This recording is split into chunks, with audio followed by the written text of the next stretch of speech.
The Senate's cash ban submissions have been released. Let's have a look.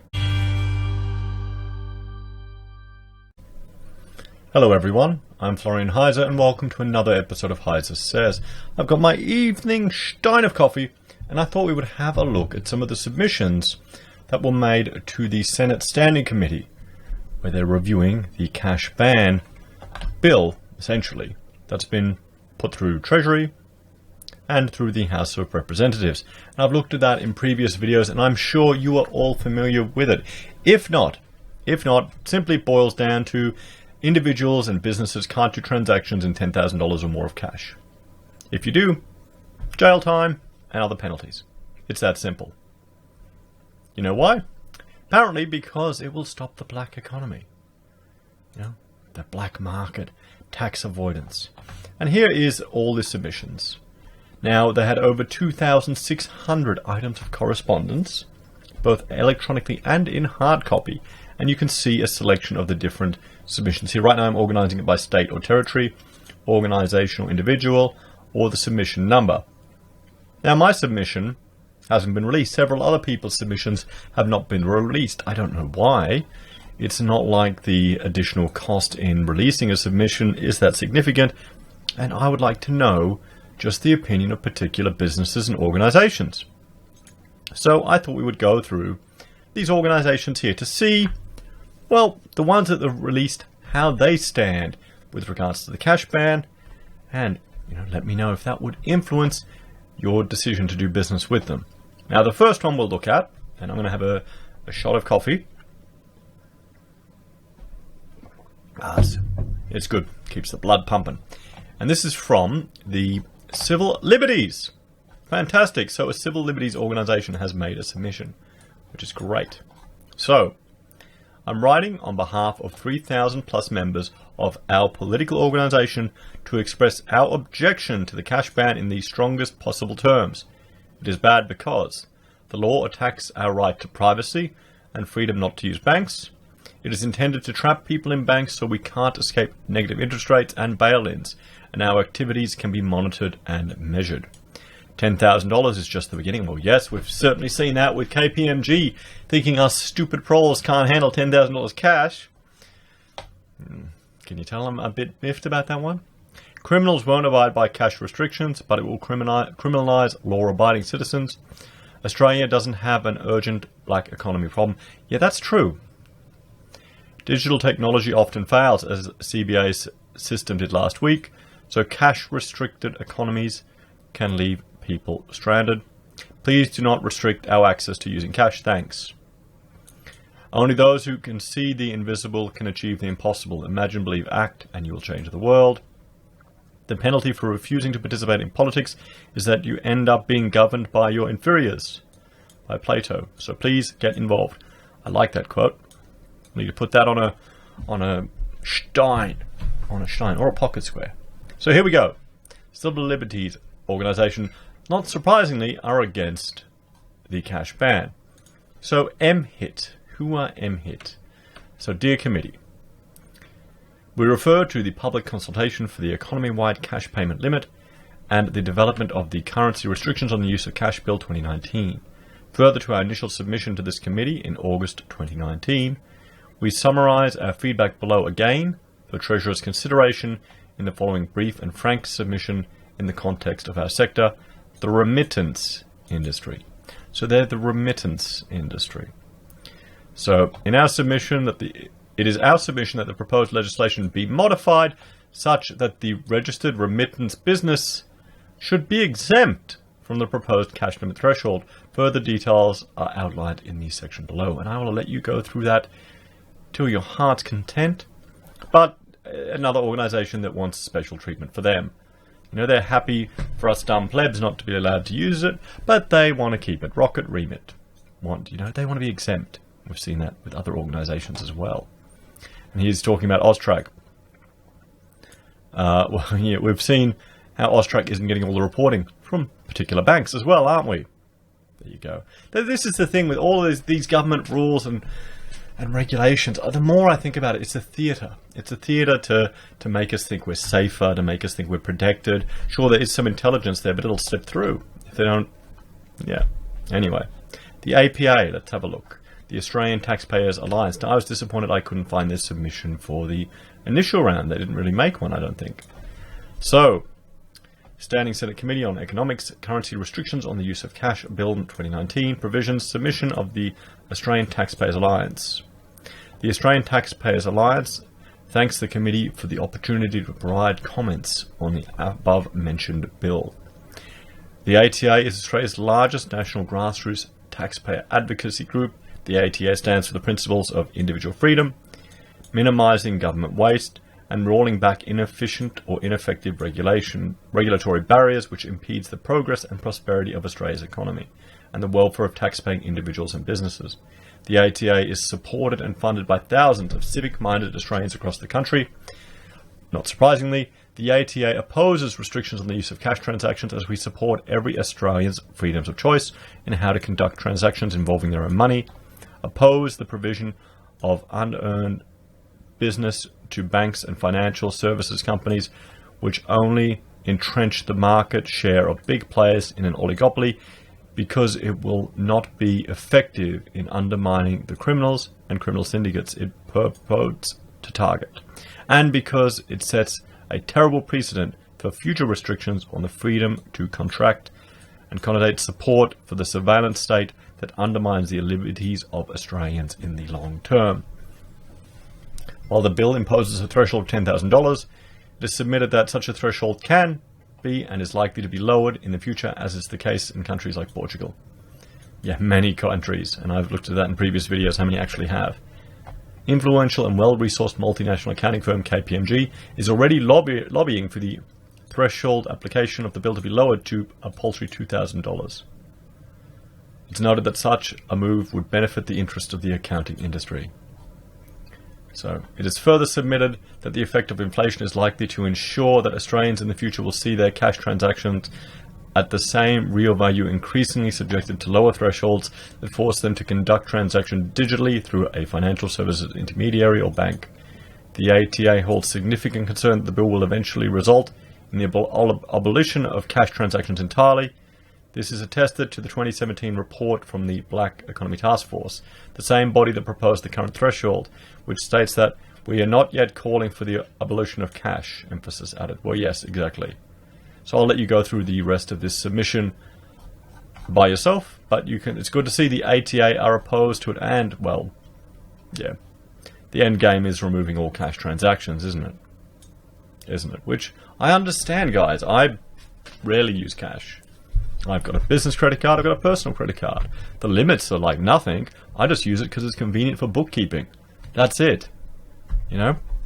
I will make some cash transactions. I do it now more just out of kind of sticking it to the government. And people look at it, you're shocked. They don't even know how to count change anymore. So here's another submission from the Australian Funeral Directors Association. So, let's have a look. The Australian Funeral Directors Association requests an exemption for consumers and funeral directors in respect of pre-need and at-need funeral payments on or above $10,000 GST. Okay, so they want an exemption for their industry. Yeah, I mean, is that the political smart way to do it, to simply ask for an exemption? Could you say we don't agree with the bill and we want an exemption for us? Or what do you think? The prescription on payments above $10,000 will have particular impact on the following members of the community who put money aside to pay for their funeral, either when the time arises or as a pre-need funeral. Elderly Australians who might have avoided the banks when putting money aside to save for a significant event. These people may also have mobility issues. Elderly Australian migrants in particular who culturally avoided the banks. These people often have mobility and or language issues and simply avoid the associated difficulties in presenting themselves to a bank to withdraw cash or seek a bank check. They do not use internet or electronic banking. Well, this is not... Okay, these are reasons why the bill shouldn't be allowed at all, not just an exemption for your industry. You got to be ballsy, guys, and say, okay, our industry is an example of why it shouldn't be in place. We don't just want an exemption. What about these same people wanting to buy, I don't know, a wheelchair or something, or get a hip replacement, as they said on OK Boomers? elderly people who use banks but wish to avoid the hefty bank fees, or a bank cheque? Well, yes. The Commonwealth Social Security legislation provides incentives for consumers to save for funeral bonds and prepaid funerals by exempting these payments from asset calculations. Prepaid funeral payments are completely exempt, and funeral bonds are exempt to $13,250. The AFDA is of the opinion that the proposed laws will operate harshly on the elderly, and AFDA has experienced the elderly migrant community in particular. Well, there you go. There you go. But then again, you know, the elderly migrant community, it usually isn't the elderly migrants. Well, you'd hope not. It'd be their children. I mean, that's me.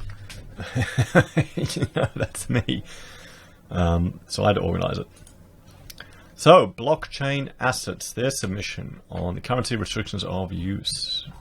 Here we go. We'll skip all this. My submission considers three aspects of the restrictions on cash use in Australia: society, human rights, and the importance of cash to freedom and liberty, the exemption for digital currency, and Australia's position in the world relevant to the development of peer-to-peer transaction technology for asset registration, the juxtaposition of the privacy of individuals and the surveillance state and surveillance capitalism. In my reading of the Black Economy Task Force report 2017, I did not see any significant consideration of the human rights aspects of the use of cash. Part 1 of our submission sets out the case for the use of cash as an instrument of freedom, and that as a free society we need to consider freedom as a priority, because once freedoms are lost, they are seldom recovered. I say they only ever recover, well, they can be voted away and legislated away, but the freedoms usually need to be, well, you need to shoot your way to get the freedoms back, don't you? Part 2, recognize the exemption for digital currencies. This exemption demonstrates an intent by the government to find a balance in legislation which counters the black economy without stifling innovation. But digital currencies can then be used as well to make these transactions. However, there are two issues of concern with the exemption. First is the way the exemption is given, which is by legislative instrument, which means the exemption can be removed by the Treasurer without having to go through the full rigour of the parliamentary process. Secondly, this uncertainty will make the whole blockchain crypto asset sector uninvestable for Australian-based ventures. I put forward the case that digital currency should be excluded from the bill altogether. And part 3, I set out a vision for the future where the privacy of individuals is the paramount consideration, and where a light touch artificial intelligence surveillance system can do what they need to do to counter the black economy without compromising individual freedoms. I will let you go through his submission in your own time, guys, but it's safe to say that the blockchain assets crypto managers are not in favour of this legislation. Okay, let's have a look at Freelancer, Matt Berry's submission. So this will be interesting. So, dear Senators, it is clear to me the move to ban cash is primarily driven to prepare the country for a zero or negative interest rate environment. Well, there you go. Boom. Right there. Severe recessions historically require central banks to cut policy rate by 3 to 6%. With monetary policy since the GFC distorting the global financial system, only a small number of central banks in OECD nations have the power left to do this. Well, yeah, we certainly don't, do we? But don't worry, guys. Housing just goes up. It just always goes up. You know, we're in a boom. Australia hasn't had a recession. There's generations that don't even remember the last recession. Just think about that, guys. So current policy rate of major central banks. Here we go. I love Turkey. Look at that. 16.5. But imagine if we got to that. Damn. What would happen?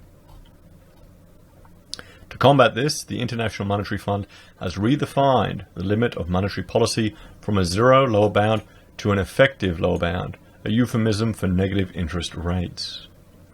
In cashing in How to Make Negative Interest Rates Works, which I strongly suggest everyone in Australian Parliament reads, the IMF openly discusses a central bank cutting the policy rate from 2% to -4% to combat severe recession. Yes, I've had read that through, and I think I've gone through in a previous video. Definitely something everyone should go through, and probably everyone who's watched these videos or has made a submission to the cash ban has. It goes on to say, when cash is available, however, cutting rates significantly into negative territory becomes impossible. Cash has the same purchasing power as bank deposits, but at zero nominal interest.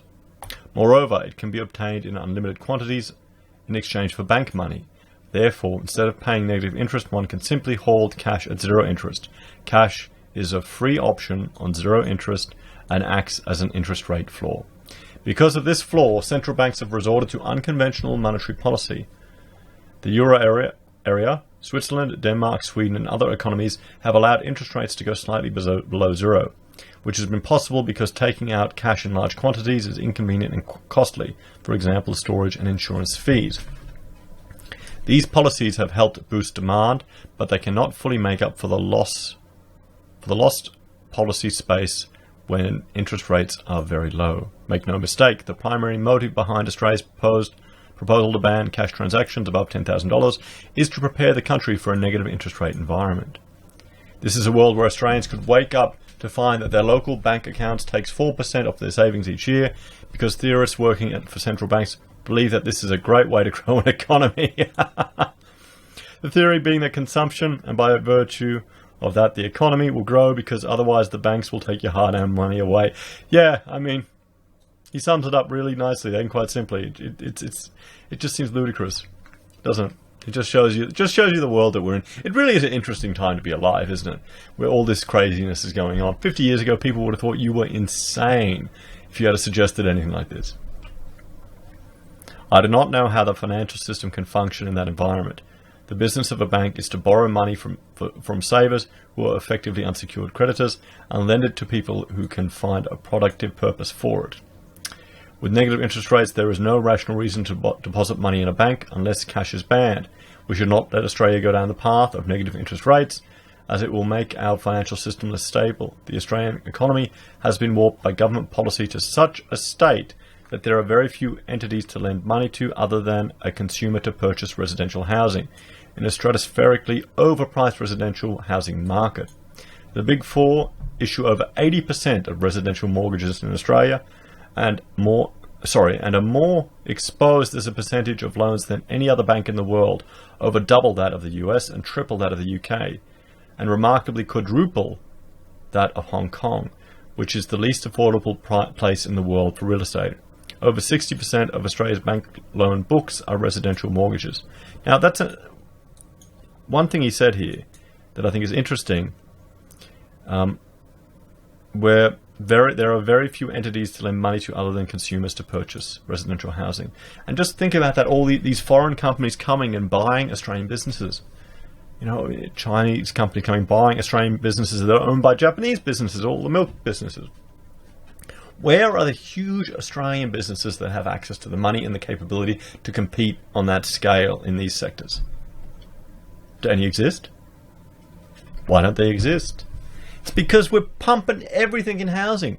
Why do you want, what's the point? What is the point in trying to work hard, develop something, even learn and get a skill when you just flip houses for the last 30 years? So, it's at such a high level because we have let the sophisticated industrial side of our economy fall apart. Prime Minister Paul Keating warned us of this risk in 1986. Australia has fallen to 93rd position in the Harvard Economy Complexity Index, which is a measure of economic diversity, how many different products a country can produce, and economic ubiquity, how many countries have the ability to make these products. Well, he's referring to a different source of data than I'd refer to. I simply like the OEC, the Observatory of Economic Complexity, because I prefer the layout. And I'm used to it. But it still tells the same story of the economic complexity and just how primitive our economy is. Guys, it's shocking. It's shocking. Oh, I went back to blockchain assets. So here we go. What are we looking at here? Oh yeah, he's showing us where we're sitting on the world. I believe that Australian banks are in a precarious position with such a high exposure to residential mortgages. The Australian banks were effectively insolvent in 2008 when the GFC resulted in their foreign funding lines being cut off until the government stepped in to provide liquidity and deposit guarantees. I think that we will face a crisis of this magnitude or worse in the near future, and that at least one of the Australian banks needs to be restructured with some running portfolios of mortgages, 700 to 900% of their market capitalization. What? That's okay. Damn. If there isn't enough instability already, some of the pillars of modern finance literally break with negative interest rates. You cannot price an option with negative interest rates using the Black-Scholes equation. The risk-free rate, or rate of return of an investment with no risk or loss, often derived from the long-dated government-issued bonds, should not even be anywhere near 0%. Over 50% of European government bonds have a negative yield. In October, a $1 billion Australian Treasury note tender was undersubscribed for the first time ever because the yield wasn't attractive enough. Banning cash is taking Australia a step down the path of financial insanity. The cash ban is unnecessary. Physical cash in circulation is only 4% of GDP in Australia, according to the IMF, and declining. So where cash is still king. Well, look at that. Look at Japan. Where are we? 4%? Oh, wow. That's nothing. That's nothing. Transaction per capita. Australia, 96 to 2019. Well, there you go. Credit cards, debit cards, checks. Wow. Look at that. Let me know in the comments. When is the last time you have made, issued a check? The cash ban is also discriminatory to people with low incomes who have less access to appropriate, low-cost, fair and safe financial products and services from mainstream providers.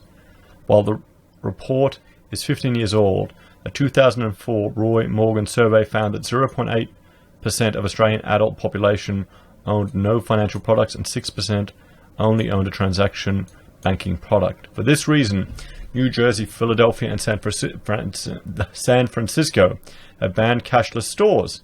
New York is considering such legislation. Yes, that's a very good point. Poor access to financial products can also apply to individual small businesses, NFPs, and other community enterprises.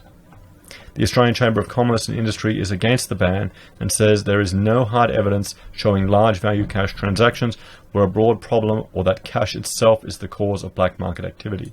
This policy will do little to nothing to inhibit black market or illegal activity, said the ACCI in a 2018 submission to Treasury.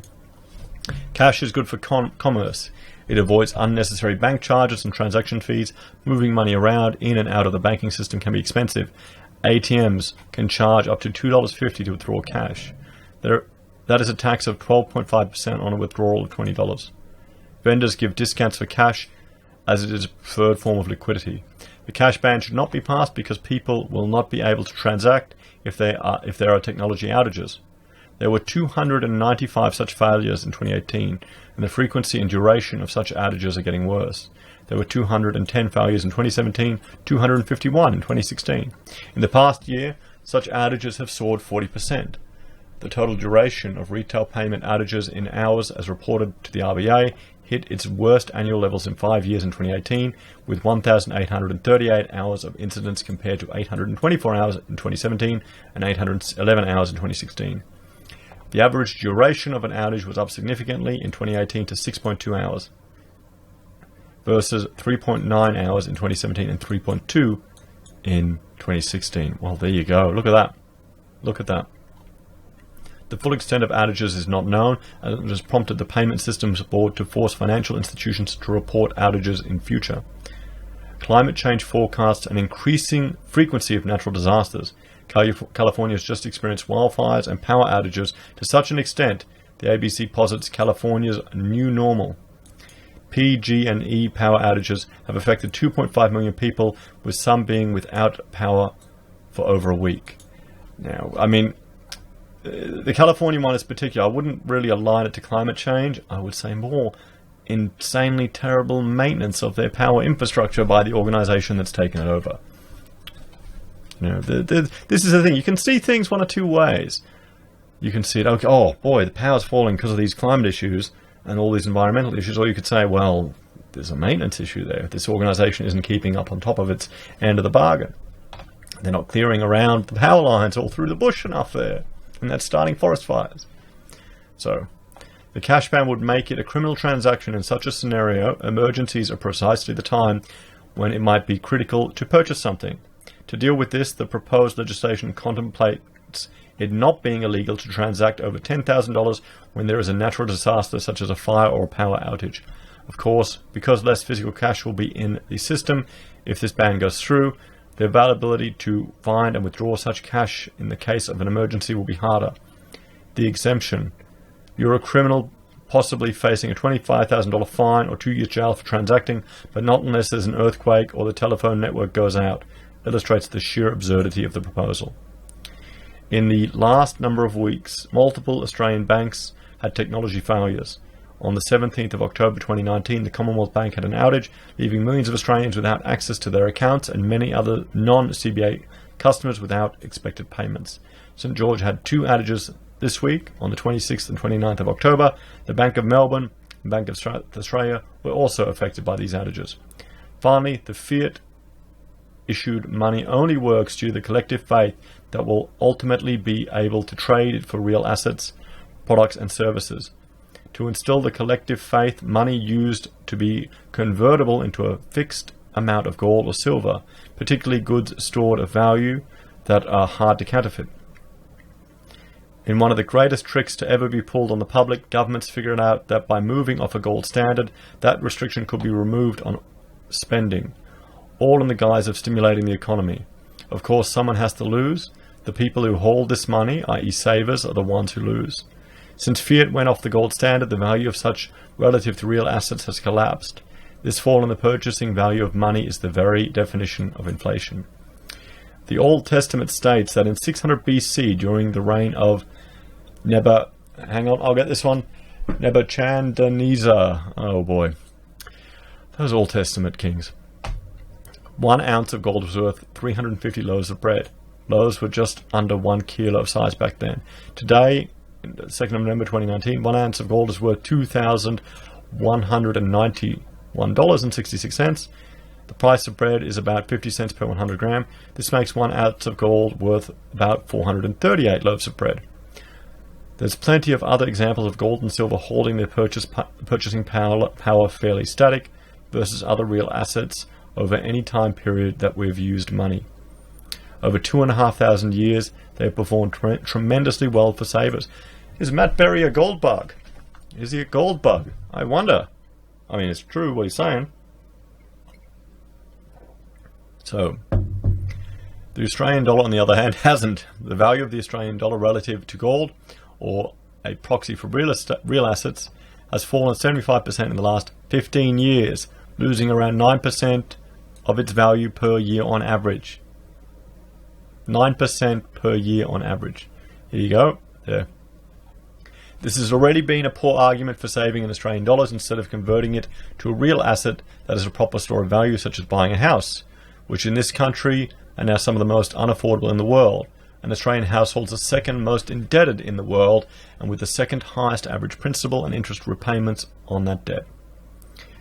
Why would you put your money in the bank when you are guaranteed to get less back later? Unquestionably, this will erode the deposit base. As speculated by the IMF, anything that is to be a political problem for the Reserve Bank now also becomes a customer relations problem for other Australian banks. The $10,000 cash ban is the first step along the path to banning all cash, which will allow government significantly greater overreach in the ability to force the public to stop saving and spending by unconditional monetary policy. This, by design, is to drive inflation and will devalue the value of money relative to real assets even further. This will further damage the collective faith that the money issued by the Reserve Bank of Australia is sound and that people should hold on to it. The next step will otherwise involve banning cash outright, banning gold, which the US did under Executive Order 6102 and 33, cryptocurrencies and many other liquid assets or stores of value. Of course, this will all be done under the auspice of stopping the black economy. Australians have already had to put up with modifications to bail-in laws via the Financial Sector's Legislation Amendment, Crisis Resolution Powers and Other Measures Bill 2017, which was passed on Valentine's Day in 2018 with just 7 senators present. This cash ban is designed to keep more money in the system so that in a crisis the deposits of savers can be used to bail out a troubled bank, just as we saw in Cyprus. This now allows APRA to confiscate the cash savings of self-managed super funds, and while in New Zealand similar laws allow the confiscation of depositors' funds, the Australian law clearly doesn't specifically exclude that. Simply via the cash ban, you're being forced to keep more money in the bank, who can then use that money to bail themselves out if they have lent recklessly, which I think our Australian banks have with their exposure to residential property and the extremely high default correlation that loan books possess. The line needs to be drawn with stopping this madness, or the next Senate inquiry will likely be one of the following: banning cash outright, eliminating large denomination notes already being floated, even though the $100 note issued in 1984 had the buying power of almost $300 today from inflation, or 6 times the value if you consider relative to the price of gold. Just wait another 35 years and it will likely have the buying power of less than $30 in today's money. Well, yeah, $100 is nothing. It's nothing. Dividing the money here, this is an interesting point. This is a really interesting one he's making here. Dividing the monetary base into 2 separate local currencies, cash and electronic money. E-money would be issued only electronically and will pay the policy rates of interest, and cash would have an exchange rate, the conversion rate against e-money. Either the clean approach, which is an electronic money system that takes paper currency off par, and B, the rental fee approach, which keeps paper currency at par. This is leading the way to removing the ability of negative interest rates to have no effect on paper money. It's very smart. It's international money. The IMF, it's one of their more theoretical approaches to advanced monetary policy. Putting an expiry date on banknotes, for example, when issued by an ATM. Well, yes, I mean, I've tried to cash some old notes from all over the world, and 2 of them, a Rand and a Chinese one, they wouldn't take anymore because no longer accepted, no longer in circulation. So it shows you. I don't know how I had like a Chinese note from the 80s. I don't know where that came from, but I thought, why not? To buy some silver coins for the kids. Wonder if they'll ever lose their value. So a variable consumption tax such GST, depending on whether you purchase with paper or electronic money. A serial number lottery plan in which each year the central bank would pick a number between 0 and 9 out of a hat, and all bills with a serial number ending in that number would no longer be legal tender. Is that serious? All of these proposals are more discussed in the IMF working paper, enabling deep negative rates to fight recessions, a guide which was published in April of this year. I'll have to have a look at that.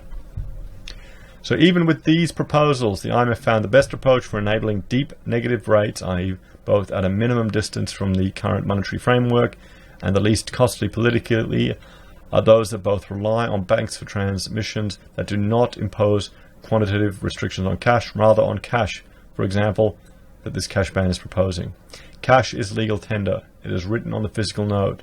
While our central banks can't always spell responsibility on the cash it issues correctly, the government has the responsibility of making money sound. The cash ban creates an environment where using certain forms of government-issued money would make you a criminal when making transactions that would otherwise be perfectly legal. So I can only imagine that this will lead to transactions being structured to be worth just under the $10,000 limit. Does this subsequently make those parties criminals for transacting $9,999 in cash, $9,900? Where does this end? I haven't touched on civil liberties and whether the general public should be forced to use a bank. Based on the past performance of the Australian dollar since inception, in 10 years from now, the $10,000 threshold will have the buying power of a little over $8,000. In 50 years, less than $770 in today's money. Finally, in reading the actual legislation, I've noticed an exemption for public officials where they're required to make or accept a cash payment. Under what circumstances is a government official required to make or receive a cash payment in $10,000 cash? Cash is legal tender. It is. Let's keep it legal tender. Just as it says on the note.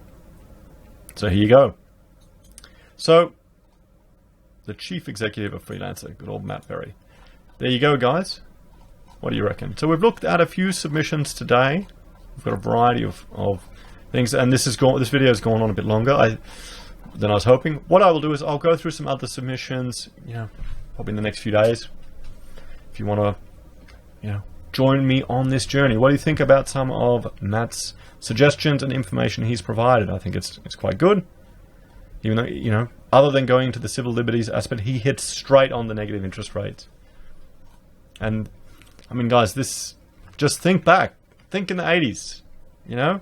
I know some of you are, you know, of the age that you can remember the 80s. Think back to if you had suggested negative interest rates. People would have thought you were a kook. You're a kook. Anyway, guys, let me know what you think in the comments. Make sure to join me for part 2 of this, which I'm not going to record tonight. It'll be another day.